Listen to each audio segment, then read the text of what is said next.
মাধব পাগলা থেকে আজকের নিবেদন বাৎসল্যের ইঙ্গিত। এই যে ইষ্টকে নন্দনন্দন কৃষ্ণ না নারায়ণ, একজন ব্রাহ্মণ হিসাবে নারায়ণই উপাস্য হওয়া উচিত। এটা মাধব পাগলাকে যখন তার দাদা প্রশ্ন করলেন, মাধব পাগলা ভাবলেন আগে তো নন্দনন্দন কৃষ্ণকে পাই, গোপালকে পাই, পরে তার কাছ থেকে নারায়ণ বলা হবে, অনুরোধ করা হবে, তাহলে তিনি আমাকে ঠিক নারায়ণ পাইয়ে দেবেন। এই ঘটনার কয়েকদিন পর একদিন সকালবেলায় দাদার নিকট উপস্থিত হইয়া দেখিলাম ঘড়িতে ৮টা বাজিতে তখনও বাকি আছে। দাদা শান্তভাবে তার নির্দিষ্ট স্থানটিতে স্থির হইয়া বসিয়া আছেন, চোখ যেন ছলছল করিতেছে, মুখে একটা দিব্য প্রশান্ত কেমন কেমন ভাব। দাদার মুখে চোখে এরকম ভাব পূর্বে আর কোনো দিন আমি দেখি নাই। আমি দাদার নিকটে যাইয়া একটু বিস্মিত হইয়া দাদাকে জিজ্ঞাসা করিলাম, দাদা, আপনি আজ এত কি গভীর চিন্তা করিতেছেন? দাদা আমার কথা শোনা মাত্র নিজের ভাব গোপন করিয়া একটু হাসিয়া বলিলেন, আমি তো ভাই সেই গয়লার ছেলেটির কথা ভাবিতেছিলাম। আমি দাদার মুখে গয়লার ছেলেটি শব্দ শুনিয়া একটু চমকাইয়া উঠিলাম। দাদার মুখে যেন হাসি আর ধরে না। তিনি বলিতে লাগিলেন, মনে করো ভাই, তোমার আদরের সেই শ্যামসুন্দরটি যদি হঠাৎ আমার সামনে আসিয়া উপস্থিত হয়, আমি তো ভাই ভয়ে চিৎকার করিয়া উঠিব, হয়তো বা পালাইয়াই যাইব।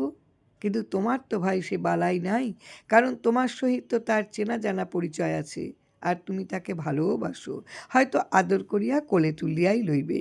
আমি তো আর তা পারব না। দাদার মুখ হইতে আদরের শ্যামসুন্দর এই কথাটি শোনা মাত্রই আমার অন্তরের দুর্বলতম স্থানটিতে আঘাত পড়ায় ধৈর্যের বাঁধ ভাঙিয়া গেল। পুলক শিহরণে দেহ কম্পিত হইল, চোখে জল আসিল। একটু অসহিষ্ণুভাবে দাদার কথায় বাধা দিয়ে বললাম, না দাদা, এ আপনার ভুল ধারণা। আপনারও ভয় তো হবেই না, বরং আপনিও আদর করে আমার শ্যামকে কোলে তুলে নেবেন। তাকে যে দেখবে সেই তো ভালোবাসবে। বলতে বলতে কেঁদে ফেললাম। চিত্ত আমার ভারাক্রান্ত হইল। অবশ হইয়া কাঁদিতে কাঁদিতে আমার জন্য নির্দিষ্ট টুলটিতে বসিয়া পড়িলাম। কিছুক্ষণ পরে কান্নার বেগ থামিলে দাদার দিকে চাহিয়া দেখিলাম দাদারও চোখ দুইটি লাল এবং চোখ হইতে অশ্রু গড়াইতেছে, কিন্তু তিনি শান্ত এবং স্থিরভাবেই আপন আসনে বসিয়া আছেন। ইহার কিছুক্ষণ পর দাদা আমাকে সান্ত্বনা দিবার সুরে বললেন, ভাই, এত অল্পেতেই যদি অধৈর্য হইয়া পড়ো, তবে তোমার আদরের শ্যামের সহিত খেলাধুলা করবে কি করে? কাজেই ভাব গোপন করিয়া গম্ভীর হইবার চেষ্টা করো, তবেই ভাবের শক্তি বৃদ্ধি পাইবে। এখানে উল্লেখযোগ্য যে দাদার নিকট 2 দিন ঘুমাইয়া গীতা শিক্ষার পর হইতে আমার দেহমনের যেন কেমন একটা ভাব হইয়া প্রকাশ পেয়েছে। পরে শাস্ত্রপাঠে জানিতে পারিলাম এই সব লক্ষণই ভাব সমাধির সুস্পষ্ট লক্ষণ।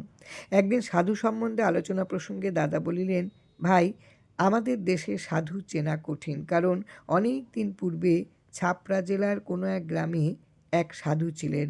লোকে তাকে সাধু না মনে না করিয়া পাগলই মনে করিত। সেই সাধু পাগলের মতনই ঘুরিয়া বেড়াইতেন এবং আমার মাধব খুব ভালো, সর্বাবস্থাতেই এই কথা বলিতেন বলিয়া লোকে তাকে মাধব পাগলা বলে ডাকত। আমাদের দেশে অনেক পাগল 2-1টি কথা ঠিক বলিতে পারায় তাহারা সাধু বলিয়া পূজিত হন। আবার অনেকে যথার্থ সাধুতে অলৌকিকত্ব প্রকাশ না পাওয়ায় লোকের দ্বারা পাগল বলিয়া নিন্দিত ও নির্যাতিত হন। প্রকৃতপক্ষে আমাদের দেশে সাধু চেনা বড় কঠিন। শ্রীযুক্ত নরেন্দার নিকট আরেক দিন কথা প্রসঙ্গে আমি বলিলাম, এ কিন্তু ভগবানের বড় অন্যায় দাদা, পূর্বজন্মের স্মৃতি লোপ করাইয়া দিয়া বড় অন্যায় করেছেন। উত্তরে দাদা বললেন, অন্যায় কিসের ভাই? ভগবানের কোনো দোষ নাই, জীবের কল্যাণের নিমিত্তই ভগবান স্মৃতি লোপ করাইয়া দেন। আমার বুঝিবার আগ্রহ লক্ষ্য করিয়া দাদার দৃষ্টান্ত দিয়া বুঝাইয়া বলেন, ধরো, পূর্বজন্মে আমি তোমার শত্রু ছিলাম, তোমার অনেক ক্ষতি সাধন করিয়াছি। এ জন্মে তোমার স্মৃতি জাগরুক থাকলে তুমি কি আমার নিকট উপদেশ লইতে পারিতে, না আমাকে দাদা বলিয়া ভালোবাসিতে পারিতে?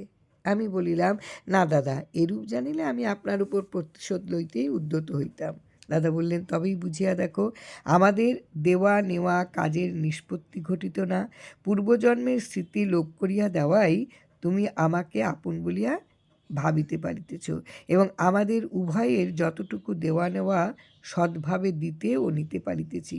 এইবার ভাবিয়া দেখো, জন্মান্তর স্মৃতি লোপ করাইয়া দিয়া আমাদের দেনা পাওনার কাজ ভগবান কিরূপ সুন্দরভাবে সুদক্ষতার সহিত করাইয়া লন। এই আদান প্রদান হইতে ছুটি না মিলিলে কি জীবের মুক্তি সম্ভব হয়? আমি প্রশ্ন করলাম, তবে পূর্বজন্মের স্মৃতি লাভ করা কি সম্ভব নয়? দাদা উত্তরে বলিলেন, অসম্ভব বলিতেছি না, তবে সাধন ভজনের পথে অগ্রসর হইতে থাকিলে সাধনের এক বিশেষ অবস্থায় যখন পূর্বজন্ম স্মৃতিলাভে সাধকের দেহ ও মনে কোনরূপ বিরোধ আসে না এবং সাধক আপন নিষ্ঠায় অবিচলিত থাকিয়া যখন ভগবৎ শক্তির দ্বারাই চালিত হয়, তখনই শ্রী ভগবান কৃপা করিয়া তাহার সাধন ভজনের পথ অধিকতর সুগম করিবার জন্যই পূর্বজন্মের স্মৃতি যতখানি দরকার ততখানি তাকে জানাইয়া দেন। জয় রাম, জয় রাম। গুরু কৃপাহি কেবলম। জয় রাম।